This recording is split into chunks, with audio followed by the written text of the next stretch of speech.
السلام علیکم ورحمۃ اللہ وبرکاتہ۔ محترم ناظرین، آپ سب کا استقبال ہے ہمارے یوٹیوب چینل الفلاح سوسائٹی پر۔ امید کرتا ہوں کہ آپ سب بخیر و عافیت ہوں گے۔ محترم ناظرین، آج کی اس ویڈیو میں ہم بات کرنے والے ہیں دو سوالوں کے جواب کے بارے میں جو اسلام کے لیے ہے، جو اسلام کو لے کر ہے۔ نمبر 1 سوال ہے، واٹ از اسلام؟ اسلام کیا ہے؟ اسلام کس کو کہتے ہیں؟ اسلام کس دھرم کو کہتے ہیں اور اسلام کس کا نام ہے؟ نمبر 2، اسلام کو فالو کرنا کیوں ضروری ہے؟ اسلام کس طریقے سے ایک انسان کو زندگی بسر کرنے کی رہنمائی کرتا ہے؟ اسلام کس طرح ایک انسان کو گائیڈ کرتا ہے؟ ان چیزوں کے بارے میں ہم آج ڈسکس کرنے والے ہیں، تو بنے رہے ہمارے ساتھ آخر تک۔ محترم ناظرین، سب سے پہلے ہم شروع کرتے ہیں ہمارا پہلا سوال جو کہ ہم نے یہاں پر لکھا ہوا ہے، واٹ از اسلام؟ اسلام کیا ہے؟ کس کو کہتے ہیں اسلام؟ اس کے جواب میں الگ الگ جواب اس کے ہو سکتے ہیں، مگر میں ایک مختصر سا جواب آپ حضرات کی خدمت میں پیش کرتا ہوں۔ صرف عقل مند کو سمجھنے کے لیے کافی ہے وہ جواب کہ اسلام کس کو کہتے ہیں۔ تو چلیے سمجھتے ہیں۔ ہم اگر غور کریں گے اسلام لفظ میں، یہ لفظ اسلام میں اگر غور کریں گے تو یہ اسلام لفظ ایک عربی زبان کا لفظ ہے، جس کو ہم یہاں پر لکھیں گے اسلام۔ یہ ایک عربی زبان کا لفظ ہے۔ اس کا مطلب کیا ہوتا ہے؟ اس کا مطلب ہوتا ہے امن، چین، اور ہندی میں اگر کہیں گے تو شانتی۔ اسلام کا مطلب ہوتا ہے امن، چین، سکون اور شانتی کو اسلام کہا جاتا ہے۔ یہ اسلام کا مطلب ہوتا ہے۔ اسلام کا ایک دوسرا مطلب ہوتا ہے، وہ یہ ہے کہ اسلام نام ہے کہ بندہ اپنے آپ کو مالک کائنات، یعنی جس نے بندے کو پیدا کیا ہے اس کو اس کے حوالے اپنے آپ کو کر دے۔ یعنی مطلب یہ ہے کہ جس طرح مالک نے اسے زندگی گزارنے کا کہا ہے، جس طرح اس کے پیدا کرنے والے نے اسے زندگی بسر کرنے کا کہا ہے، اس طریقے سے وہ زندگی بسر کرے۔ پیدا کرنے والے نے کہا ہے کہ بھئی چوری نہیں کرنا ہے تو نہیں کرنی ہے۔ پیدا کرنے والے نے کہا ہے کہ بھئی ریپ اور زنا نہیں کرنا ہے تو نہیں کرنا ہے۔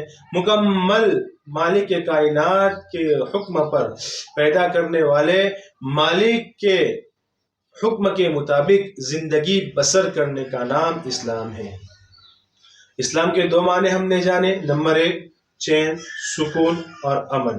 اس سے ایک مطلب نکلتا ہے اسلام کا کہ بھئی اسلام جو ہے یہ پرسکون زندگی چاہتا ہے، اسلام جو ہے وہ امن چاہتا ہے، اسلام جو ہے یہ شانتی چاہتا ہے۔ آج لوگوں میں یہ بات ہے کہ اسلام ایک دہشت گرد مذہب ہے، اسلام ایک ٹیررسٹ مذہب ہے، اسلام کے اندر دہشت گردوں کو تیار کیا جاتا ہے۔ میرے دوستو، آپ اسلام کے نام میں ہی امن اور شانتی ہے، اسلام کے نام میں ہی چین اور سکون کا مطلب ہے، تو بتاؤ ایسا مذہب کیسے ٹیررزم پیدا کر سکتا ہے؟ ایسا مذہب کیسے دہشت گردوں کو پیدا کرتا ہوگا؟ ہاں، دہشت گرد کے دو معنی ہیں۔ ایک دہشت گرد تو یہ ہے کہ بھئی عام لوگوں کے دل میں خوف پیدا ہو جائے، ایک تو یہ دہشت گرد ہے۔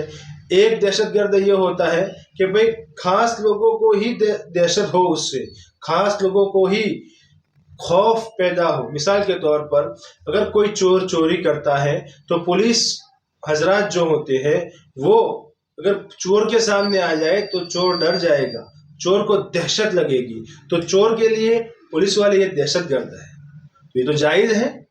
اگر ایسی دہشت گردی ہے تو یہ صحیح ہے، اس میں کوئی دہشت گردی والی نہیں ہے، بلکہ یہ دہشت گردی تو اس لیے ہوتی ہے کہ پورے ملک میں، پوری دنیا میں امن بنا رہے، یہ ہے دہشت گردی۔ اور وہ دہشت گردی جو عام طور پر ہوتی ہے، لوگوں کو لوٹنا، مارنا اور اسی کی وجہ سے لوگوں کے دلوں میں خوف پیدا کرنا، یہ دہشت گردی یہ اسلام میں نہیں سکھائی جاتی۔ تو ہم نے جانا کہ اسلام ایک پرسکون مذہب ہے، امن والا مذہب ہے۔ نمبر 2 کا مطلب ہوتا ہے کہ اسلام اپنے آپ کو مالک کائنات کے حوالے کرنا، جس مالک نے پیدا کیا ہے اس کے حوالے اپنے آپ کو کر دینا، اس کا نام ہے اسلام۔ نمبر 2 سوال ہمارا ہے وائی فالو اسلام؟ اسلام کو کیوں فالو کیا جائے، اسلام کو کیوں مانا جائے، اسلام کے مطابق زندگی کیوں بسر کی جائے؟ اس میں یہ میں آپ کو بتا دوں کہ اسلام جو مذہب ہے وہ انسان کو زندگی بسر کرنے میں مکمل رہنمائی کرتا ہے، ذرا برابر۔ اسلام جو ہے وہ انسان کی چھوٹی چھوٹی باتوں کو مد نظر رکھتا ہے، اور اسی کے مد نظر رکھنے کے بعد کسی حکم کو بندے پر نافذ کرتا ہے۔ اسلام جو ہے معاشرے کی چھوٹی چھوٹی چیزوں کو بھی نظر میں رکھتا ہے، اور پھر اس چیزوں کو نظر میں رکھ کر اسلام جو ہے انسان کو ہدایات دیتی ہے، انسان کو احکامات دیتا ہے۔ یہ ہے اسلام۔ مثال کے طور پر میں آپ کو سمجھاتا چلوں کہ سمجھ لو یہاں پر میں نے لکھا ہے for example robbery and thief, یعنی ڈاکہ زنی اور چوری، یہ بڑا جرم مانا جاتا ہے، اور یہ ایک ایسا جرم ہے جس سے عام طور پر امن ختم ہو جاتا ہے، سکون ختم ہو جاتا ہے، شانتی ختم ہو جاتی ہے۔ یہ رابری اور چوری، ڈاکہ زنی، یہ ایسا گناہ ہے، ایسا برا عمل ہے کہ اس کی وجہ سے امن ختم ہو جاتا ہے۔ اب مان لو کہ اسلام نے جس طرح ناپسند کیا ہے چوری کو، اسلام ناپسند کرتا ہے چوری کو، اسی طرح دوسرے مذہب والے، دوسرے مذاہب بھی اس عمل کو برا کہتے ہیں، اس عمل کو ناپسند کہتے ہیں۔ بہت اچھی بات ہے، اسلام کی جو تعلیم ہے وہی دوسرے مذہب کی تعلیم ہے کہ بھئی چوری ایک برا فعل ہے، تو اسلام بھی وہی کہتا ہے کہ بھئی چوری ایک برا فعل ہے۔ اب سمجھنا یہ ہے کہ اسلام اتنا کہہ کر چھوڑ نہیں دیتا، اسلام صرف اتنا کہہ دیا کہ بھئی چوری کرنا برا فعل ہے، اتنا کہہ کر چھوڑ نہیں دیتا، بلکہ اسلام اور غور و فکر کرتا ہے، بندے کے حالات کو مد نظر رکھتا ہے، اور پھر آگے اور رہنمائی کرتا ہے۔ کیا رہنمائی کرتا ہے؟ مثال کے طور پر میں آپ کو سمجھا دوں کہ جب کوئی چور چوری کرتا ہے تو اس کا وجہ کیا ہوتا ہے، اس کا ریزن کیا ہوتا ہے چور کو چوری کرنے کا؟ وہ ریزن کیا ہوتا ہے کہ بھئی غریبی۔ کیا ریزن ہوتا ہے؟ غریبی، مال لینا، اپنی زندگی بسر کرنے کے لیے مال کو حاصل کرنا، اور اسی وجہ سے کوئی انسان چوری کرتا ہے۔ مثال کے طور پر میں چوری کرتا ہوں، تو میں چوری کیوں کرتا ہوں؟ کہ میرے پاس کچھ پیسے آ جائے اور زندگی آسانی کے ساتھ بسر ہو جائے، بس اسی لیے میں چوری کرتا ہوں۔ دنیا کے اندر جتنے بھی چور ہیں، دنیا کے اندر جتنے بھی ڈاکہ زنی کرنے والے ہیں، ان میں سے اکثر لوگ تو ڈاکہ زنی اس لیے کرتے ہیں کہ وہ خود کی زندگی کو سنوارنا چاہتے ہیں، خود کی زندگی کو بنانا چاہتے ہیں، خود کی زندگی کو اچھے طریقے سے گزارنا چاہتے ہیں، اس لیے وہ چوری کرتا ہے، اس لیے وہ حضرات چور بنتے ہیں، اس لیے ڈاکہ زنی کرنے والے ڈاکہ ڈالتے ہیں۔ اب اسلام نے کیا حکم نافذ کیا؟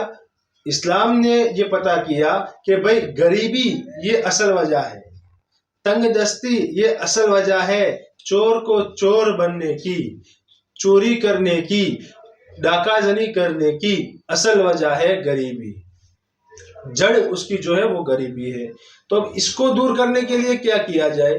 تو اسلام نے یہ حکم نافذ کیا کہ اسلام کے اندر جتنے بھی فرد ہیں، جتنے بھی حضرات ہیں، ان میں سے وہ حضرات جن کو ایک نصاب تک پہنچ گئے ہیں، جو مالدار شمار کیے جاتے ہیں، جو مسلمانوں میں مالدار گنے جاتے ہیں، تو اسلام نے کہا کہ بھئی مسلمانوں میں جو مالدار لوگ ہیں ان کو ضروری ہے کہ وہ اپنا ایک حصہ، اپنے مال کا ایک حصہ، اپنے مال کا کچھ حصہ غریبوں کے حوالے کرے، غریبوں کو دان کرے، غریبوں کو ہدیے میں پیش کرے اور غریبوں کو یہ مال عطا کرے، یہ اسلام نے کہا۔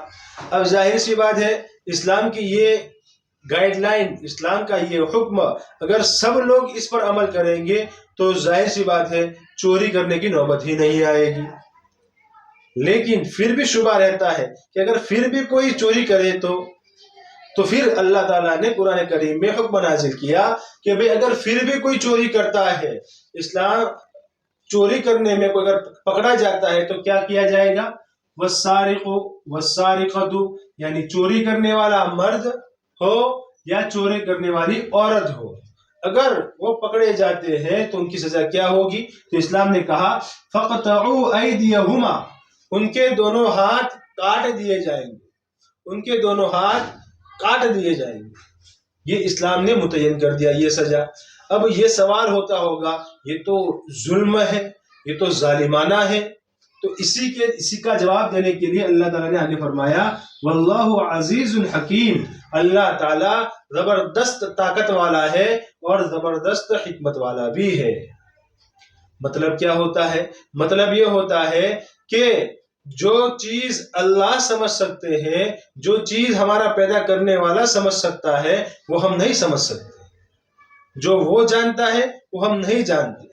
اس میں بڑی حکمت رکھی ہوئی ہے۔ یہ حکم جو نافذ کیا ہے اس میں ایک بہت بڑی حکمت چھپی ہوئی ہے، اور وہ حکمت کیا ہے وہ کسی اور کلاس میں ڈسکس کریں گے۔ آج کا ہمارا کلاس جو ہے، آج کا ہمارا جو ٹاپک ہے وہ ہے اسلام کو فالو کیوں کیا جائے، اسلام کس طریقے سے رہنمائی کرتا ہے۔ اب تو میں آپ کو مثال لے کر سمجھاؤں گا تو انشاءاللہ آپ کو بات ذہن میں فٹ ہو جائے گی۔ سمجھیے کہ یہ ایک ملک ہے،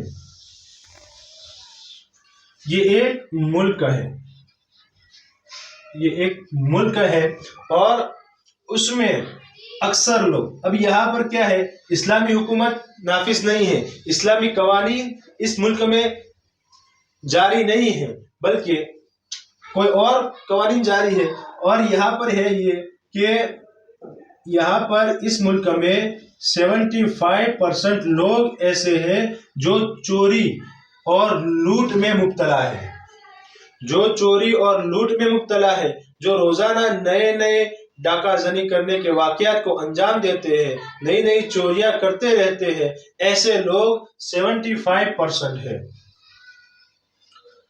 یہ اب یہاں پر اگر اسلامی حکم نافذ کیا جائے، یا لوگوں کو ایک سوال یہاں پر یہ ہوگا کہ بھئی اگر یہاں پر 75% لوگ ایسے ہیں جو ڈاکہ زنی کرنے والے ہیں، اور اگر یہاں پر اسلامی حکم نافذ کیا جائے گا تو اس ملک میں اکثر لوگ تو بغیر ہاتھ کے ہو جائیں گے، کیونکہ وہ چوری کرنے والے ہیں، پکڑے جائیں گے تو ان کے ہاتھ کاٹ دیے جائیں گے، تو کتنے لوگوں کو ہاتھ کاٹے جائیں گے۔ تو اسلام یہ نہیں سکھاتا، بلکہ طریقہ ہوتا ہے، حکم نافذ کرنے کا بھی ایک سلیقہ ہوتا ہے، ایک انداز ہوتا ہے۔ کیا انداز ہوتا ہے کہ بھئی اب یہاں پر اسلامی قوانین کو نافذ کرنا ہے تو سب سے پہلے ہم کہیں گے کہ بھئی جو لوگ یہاں مالدار ہیں، جو لوگ کے پاس فراوانی کے اسباب موجود ہیں، جن کے پاس روپے پیسے زیادہ ہیں، وہ اپنے پیسوں میں سے کچھ غریبوں کو دیا کریں، کچھ غریبوں کو دیا کریں۔ اب ظاہر سی بات ہے اس ملک میں جو مالدار لوگ رہتے ہوں گے، جو مالدار لوگ رہتے ہوں گے، وہ لوگ اگر اپنا حصہ، اگر اپنا زکوٰۃ صحیح نکالیں گے، جو ان کے مالک نے ان کو کہا ہے، اگر وہ اس طریقے سے اپنا مال غریبوں میں بانٹیں گے، غریبوں میں تقسیم کریں گے، تو ان میں سے اکثر لوگ ایسے ہو جائیں گے جو چوری کرنا چھوڑ دیں گے۔ اب یہ لوگ چوری کرنا کیوں چھوڑ دیں گے؟ تو سیدھی سی بات ہے کہ یہ لوگ چوری کیوں کرتے تھے؟ غریبی کی وجہ سے۔ اب جب یہ مالدار لوگ ان کو مال پہنچا رہے ہیں، تو ان کو چوری کرنے کی ضرورت ہی نہیں ہے۔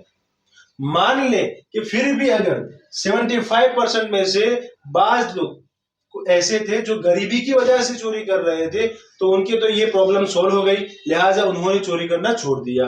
اب 75% میں سے 30% لوگ ایسے بچے ہیں جو اب بھی چوری کرتے ہیں، جو اب بھی چوری کرتے ہیں، تو ان کے لیے پھر اللہ نے کہا کہ بھئی یہ حکم نافذ کرو، والسارق والسارقۃ فاقطعوا ایدیہما، یعنی اگر کوئی شخص چوری کرے گا، مرد ہوگا یا عورت ہوگا، اگر چوری کرے گا تو اس کے دونوں ہاتھ کاٹ دیے جائیں گے، یہ حکم یہاں پر نافذ کرو۔